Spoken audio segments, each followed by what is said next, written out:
Here she is. Are you ready? Oh yeah, I'm ready for our daughter to kick the midwife. What's today? 34 weeks, What 2 days. Yeah.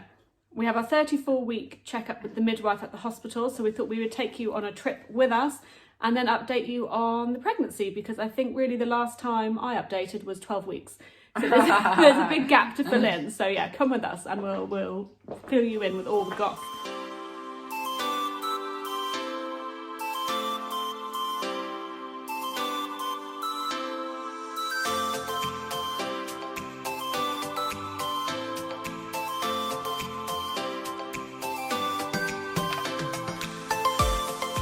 So we're actually a week later now. So now we're 35 weeks and 1 day. I'm really big. I'm really big. We just wanted to reflect on the pregnancy because we haven't really filmed much for the channel, and technically our channel's IVF channel. And I appreciate that a lot of people don't want to maybe hear of the pregnancy, which I fully understand, because when we weren't pregnant, the last thing I wanted to do was see other people pregnant and hear about it.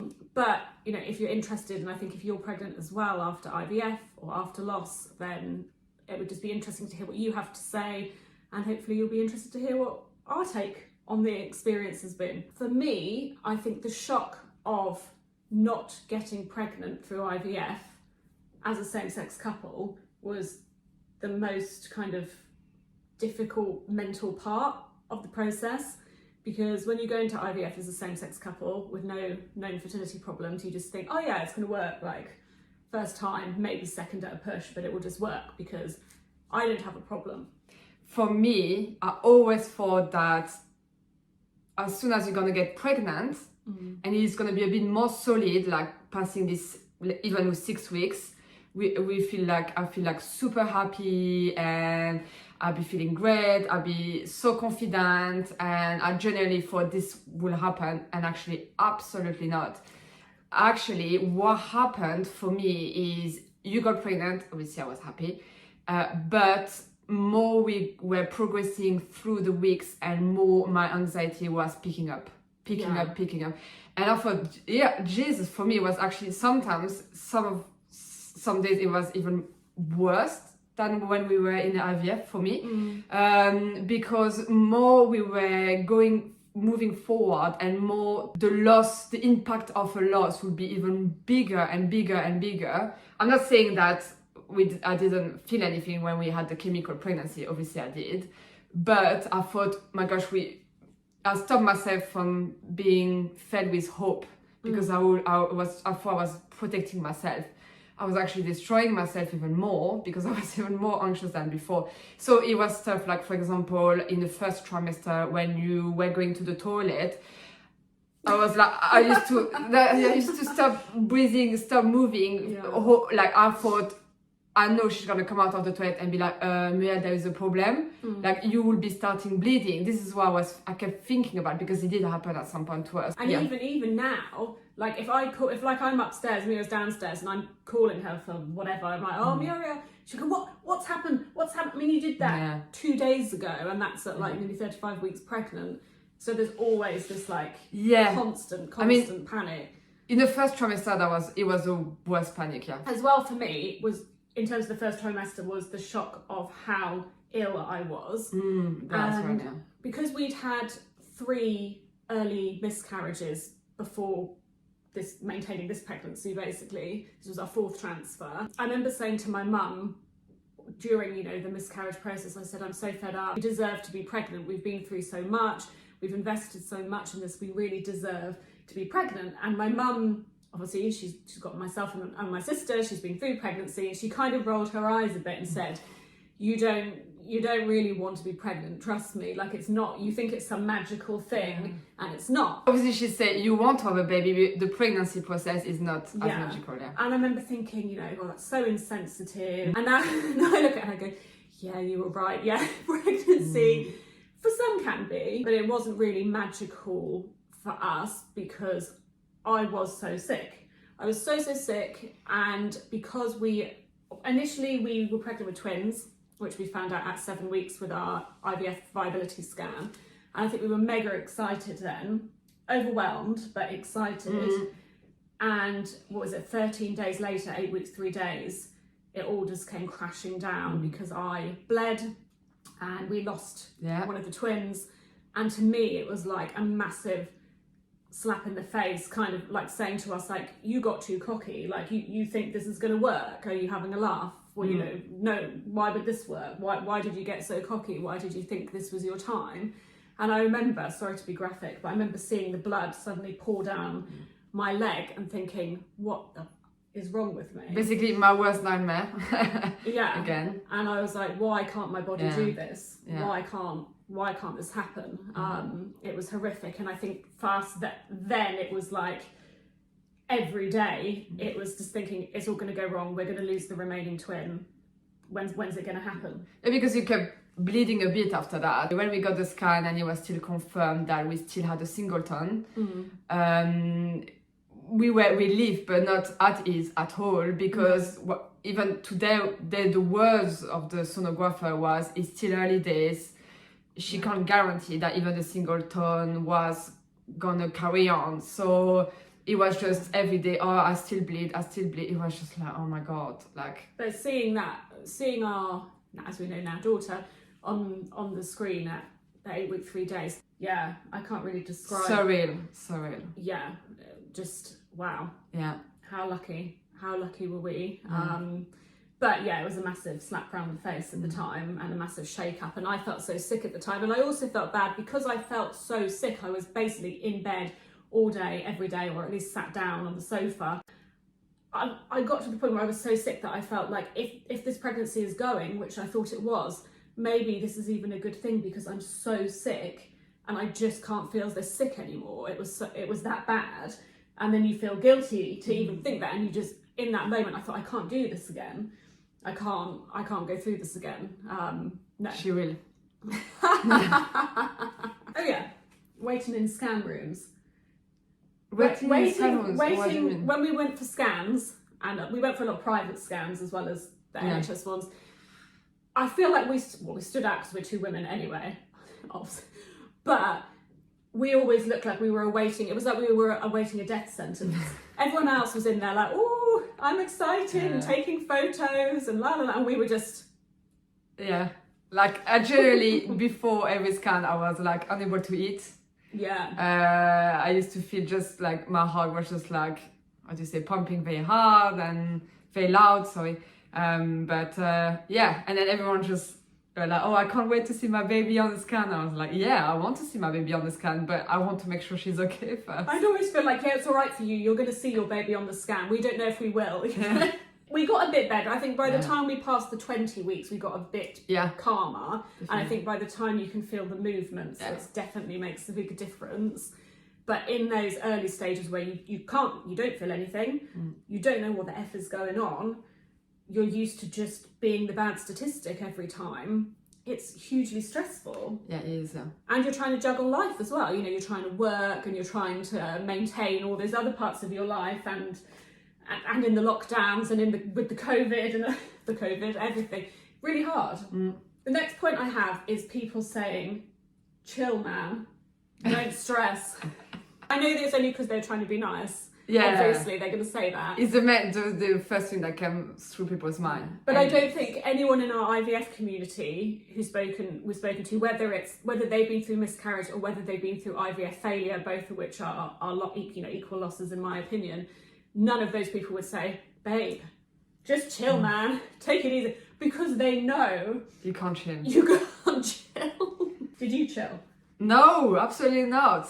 I mean, the only part where I started to chill a bit is when we done the gender reveal. Yeah. That was a turning point. Credit to my sister-in-law for that. Yeah. Now I'm gonna know if you're watching this video. Text me saying thank you for mentioning me, okay? That's it. Yeah, my sister demanded we do a gender reveal. We were a bit uncertain. We wanted to just kind of like open an envelope in the car and be like, oh, we're having in the dark on the car. And she was like, no. And we thought at the time, oh, it's a bit too much, but she was right. And actually that was the highlight of the pregnancy. Yeah, definitely. And for me, it was the turning point where I thought, I actually can enjoy that. I can enjoy it. And although it was still like 16 weeks, but I felt a bit more certain about what and you was could happening. visualize Yeah, kind of, oh, we're having a daughter. yeah, Muriel says it looked like I won the lottery. absolutely. I was so happy, I was so excited. I always thought we were going to have a boy, and maybe we still will one day, and that would be great. But yeah, to have a girl, it was like, wow. I never thought that we'd have a girl, and it seemed like mega special. So yeah, I won the lottery. Definitely was happy. This is really the last point. I had an appointment with a consultant at like 13, 14 weeks. People said, oh, you need to be under consultant care because you're IVF pregnancy and you had a history of pregnancy loss. So I spoke to this consultant who was like, basically, you don't need to be under consultant care. I don't know, it seems to change area to area. Yeah. And she was really good, really nice. But she said to me at some point, she said, I know you've been through a lot and I can understand why you're worried, but you're normal now. This is a normal pregnancy. There is nothing special, there's nothing, unique about what you're now going through. And I thought, which was nice, she was only trying to be nice, but I thought I'll never feel normal. I never have in the pregnancy. I felt lucky, but I've never felt that we're walking through a pregnancy with no problems, because even though we have been lucky and had basically no problems other than losing the twin, you can't get over the past trauma. No. And you can't get over the worry, and you always think something's going to happen. Yeah, but on the other hand, trying to be positive, I was saying the other day, is that when I look back at how our daughter, how she's done so well. Like, she's been such a fighter. Yeah. When we thought we were gonna lose her, as well as the twin. Mm-hmm. Yeah. We didn't, and she kept fighting, powering through, and she herself didn't have so far any issue, only for the fact that she's upside down. Yeah, she's breech. If that is the only issue, I take it, whatever. Yeah. I take that. Fine, cool. Apparently IVF pregnancies have a 50% higher chance of being breech. So she's been upside down the entire way through, and we found out last week still is. So it might mean that I have to have a planned C-section instead of going into labour and having a natural birth, which we're both cool with. My fear about the birth isn't, obviously no one wants the pain, but it's more that something's going to go wrong. It's the anxiety again. IVF or not, I think it's like, it's normal to feel that way. Yeah, exactly. So the first trimester, you're anxious that you're going to lose the pregnancy because you are higher risk of that. The second trimester, you start to chill-ish, and then you start to get excited because you get the gender reveal, and then you get the preparing a bit the nursery or thinking about it. Yeah. But the third trimester, you start to get anxious about the birth. So basically, you only have 3 months out of the 9 months. I'll say that 3 months, not even that. I'll say maybe 2 months out of the 9 months. You're a bit more chilled, I would say. Yeah. Everyone has like a different opinion on what's early and what's late. I thought once you pass like your 12, 13 week scan, most people were like, okay, your pregnancy is deemed a bit more legitimate, or a bit more viable, and you're a bit safer. But even at 8 weeks, we got told it's still really early. At 12 weeks, we got told you're still really early. At 20 weeks, I got told, oh, you're still really early. And I thought, when do we get to a point where it's like, I think like at 14 weeks, I was like, oh, maybe I should start saying people. We were too scared. Yeah. I think it was actually my mom who said, maybe you want to wait 20 weeks. And I was like, oh my God. I think we waited till, obviously our family knew, but a lot of friends didn't really know until like 22 weeks, something like that. And some of my colleagues just learned this week. Yeah, they 35 weeks. So I basically said to them, oh, by the way, my partner is pregnant. And I'm like, oh, do you already know the gender? Yeah. How far along she's gone? 35 weeks. What? Going through the pregnancy, you're like, when do I start shopping? When do I start buying a pram? When do we do the nursery? When do I think that I can get this? And I remember, Mira's done an amazing job at the nursery. We did it together, but obviously Mira had to do a lot of the hard labour, and you've been painting and preparing things and putting things together, and it looks really good. I'll try and put a little montage over this, showing you what some of the nursery looks like. And it's such a special room. It's kind of, you walk into it and you just think, is this real? Like, you're just in absolute disbelief that this is a nursery, like in our house, like what the hell? But I remember even when we'd started buying clothes and I was trying to hang them up and put them in order, I got the scissors to cut the tags off the clothes, and then I thought, oh, I don't know whether I should do this. Am I getting cocky again? Is this the right thing to do?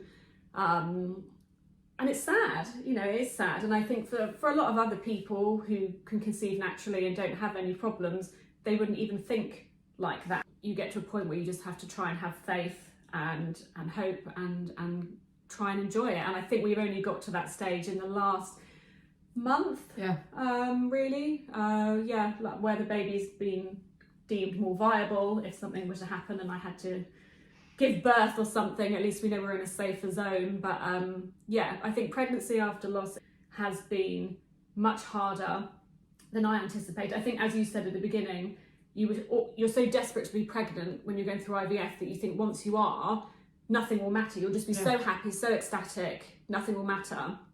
And mentally, it was torture. Physically, for me, it was also torture. And poor Muriel, I know Muriel wasn't the one vomiting and being sick and going through all that, but she has had to do pretty much everything. I mean, absolutely bloody everything. And she's been amazing. So it's just been a ride. And I think it's only the beginning anyway. It's gonna be all the anxiety after anyway. You never stop worrying about your child, regardless. Even when she's gonna be 30, you'll be worrying. I think we've got to the point now where we feel normal because we're freaking out that we can't take care of a baby. Like, oh no, I know this was like the end goal, but now I don't know what I'm doing and someone must help us. So that's it really. We just wanted to update you on where we are, and it's good to know that some people have found hope in our journey, but you have to do what's right for you. Like I said, when we were going through it, after the third miscarriage, for me, I didn't want to see stuff about pregnancy, so I wouldn't unfollow people, but I kind of mute them from my news feed and be selective of who I spoke to, because that was what was mentally right for me, and that's how I coped at the time. You have to be selfish in the... But some people are different. Some people prefer to see stories of pregnancy because it makes them think, oh, it happened for them, so it could still happen for us. So whatever works for you. But yeah, we just want to say thanks for everyone who supported us, really. And it's such a great community, the IVF TTC community. It's amazing. You got a lot of support and advice as well. So whenever you have a question, even about your pregnancy, people always advise and share their experience. That's massive help. There's like so many people on Instagram who we've never met, and some people who it's like we know but we don't even know what their first names are, but yet you talk to them every day. So if you're not on Instagram, you can just set up, it doesn't have to be a public profile, it can be private under a false name and everything. It's amazing. It's made such a big difference. So I would recommend reaching out and getting involved in that if you're not already. So that's it. So yeah, I guess the next update we do will be about how the birth... Look at that though, look at that. It is big. It doesn't even do it justice on the camera. Like, I am big. You don't understand. It doesn't even do it justice, does it? Because of the white background as well. I'm telling you, I'm big. Wish us luck.